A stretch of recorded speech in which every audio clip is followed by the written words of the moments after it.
write their name in this big book. It's a very important day in Bethlehem. It most certainly is. And they heard a voice, and it wasn't one of them, and they turned around. It was a great big donkey. And they said, "Who are you?" And he said, "My name is Daniel." "Oh, have you come to be counted?" said Bitsy. "No, I'm here for the king." "What? The king? Haven't you heard there's a king coming to Bethlehem?"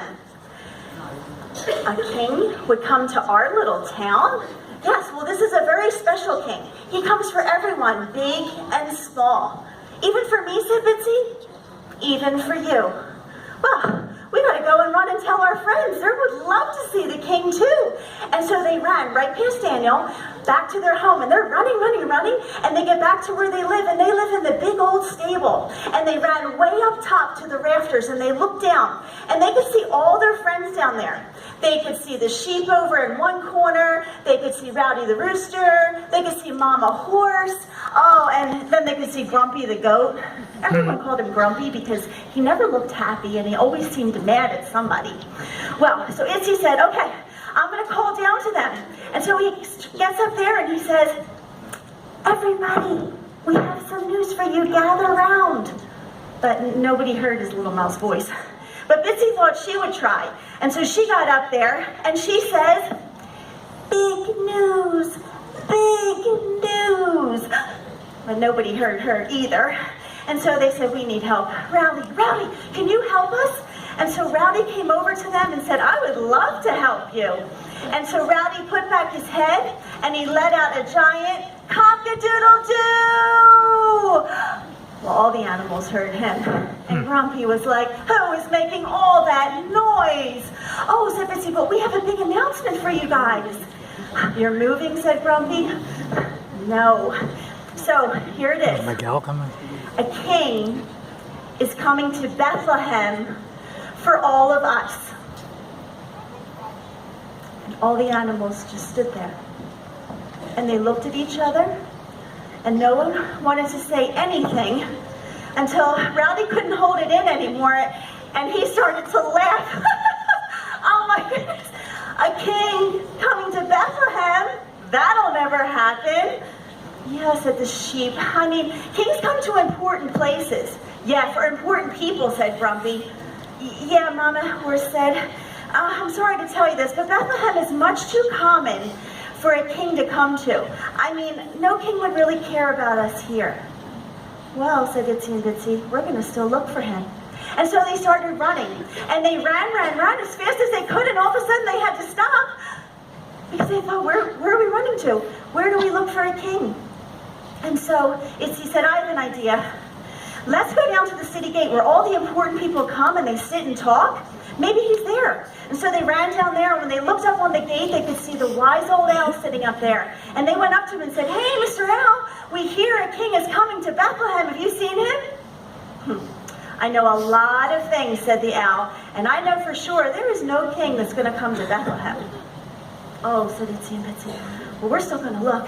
Where else can we go? Where else can we go? Oh, let's go down to where the camels are. I mean, kings ride on camels. Maybe they've seen him."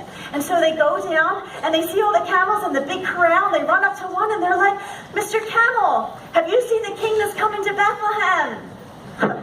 "I have carried many rich and important people in my day, but none of them were coming to Bethlehem." "Oh," said Itsy, "but the donkey told us." Never trust a donkey. And so they said, "Okay, we're going to keep looking." And they ran down to the main street, and there was lots of busy people, but there was no king there. And then they ran to the hotel, and there were lots of sleepy people there, but there was no king there either. And then they ran down to the marketplace, and there were lots of busy people going back and forth, but there was no king there either. And they started to get tired, and they started to get frustrated, and they sat down, and Bitsy, she could feel tears coming down her cheeks. She was so sad. "Always wanted to see a king," she said. "Guess it'll never happen." "Yeah," said Itsy. "Everyone was right. There's no king coming to Bethlehem." So they started to go home. And as they got closer to the stable where they lived, they could see Daniel was there. And Daniel was outside, and they ran over and they're like, hey, we've looked all over for that king you told us about. We couldn't find him anywhere. And Daniel said, you just did. And he pointed over to the stable. And the animals were standing around in a circle.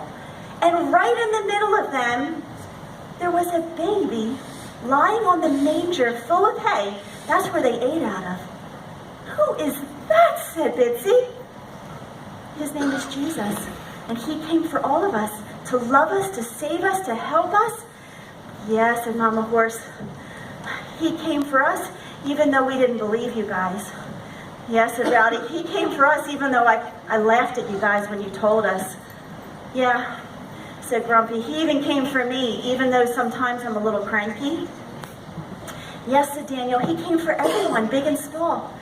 And Bitsy said, even for me, even for you.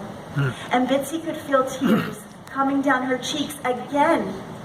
But this time, they were happy tears. He came for all of us, even a little one like me. And that's what Christmas is all about. I mean, God sent his son for us, not just for one person, or not because you're rich, or not because you have fancy clothes. He sent Jesus for all of us. And he doesn't care what you've done. He doesn't care what you look like. He came for everyone.